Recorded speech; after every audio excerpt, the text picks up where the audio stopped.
আসসালামু আলাইকুম ওয়া রাহমাতুল্লাহি ওয়া বারাকাতুহু। প্রিয় দর্শক শ্রোতাগণ, আপনারা যেখান থেকে আমাদের এই ইসলামিক অনুষ্ঠানের পাশে রয়েছেন, সবাইকে এফকিউ চ্যানেল ও মার্কাজুল ফাদাইল সেন্টার জনাবাড়ি হামাদপুর সাবা ঢাকার পক্ষ থেকে জানাচ্ছি অসংখ্য শুকরিয়া। হিমেল আহমদ শরীয়তপুর থেকে প্রশ্ন করেছেন। তার প্রশ্ন হলো, কোনো ব্যক্তি যদি তার স্ত্রীকে লক্ষ্য করে বলে, তুমি যদি তোমার বোনের বাসায় যাও তাহলে তুমি তালাক।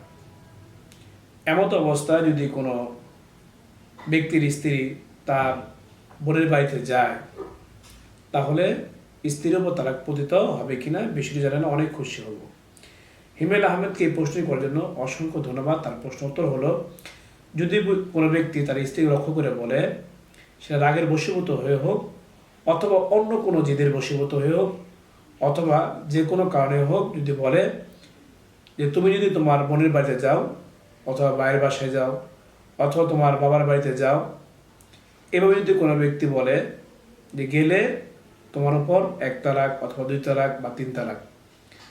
আর এই ক্ষেত্রে যদি স্ত্রী যদি স্বামীর অবাধ্য হয়ে সেই কাজটি করে, অর্থাৎ বোনের বাড়িতে যায় অথবা বাইরের বাসায় যায় অথবা বাবার বাড়িতে যায়, তাহলে স্বামী যেই কয় তালাকের কথা বলেছিল সেই কয় তালাকই স্ত্রীর উপর পতিত হয়ে যাবে। তাই এই ক্ষেত্রে সতর্ক থাকতে হবে, স্ত্রীর জন্য স্বামীর অবাধ্য হয়ে এমন কোনো কাজ না করে যে কাজের কারণে স্ত্রীর উপর তালাক পতিত হয়ে যায়।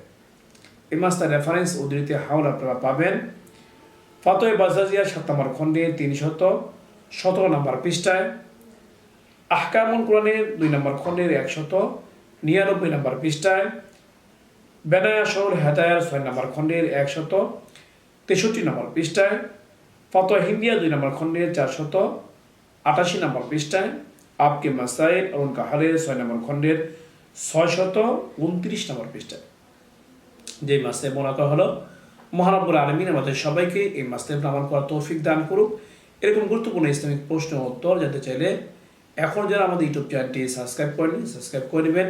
ভিডিওটি ভালো লাগলে লাইক ও শেয়ার করবেন। তাছাড়া আপনাদের কোনো প্রশ্ন থাকলে আমাদের ইউটিউব কমেন্ট বক্সে আপনারা প্রশ্ন করতে পারেন। এর পাশাপাশি আমাদের একটি এফকিউ নামে ফেসবুক পেজও রয়েছে, সেখানে গিয়ে ফলো দিয়ে আমাদের পাশে থাকতে পারেন। চাইলে সেখানে কমেন্টে আপনারা প্রশ্ন করতে পারেন। আপনাদের প্রশ্ন উত্তর যথাসময়ে দেওয়ার চেষ্টা করব।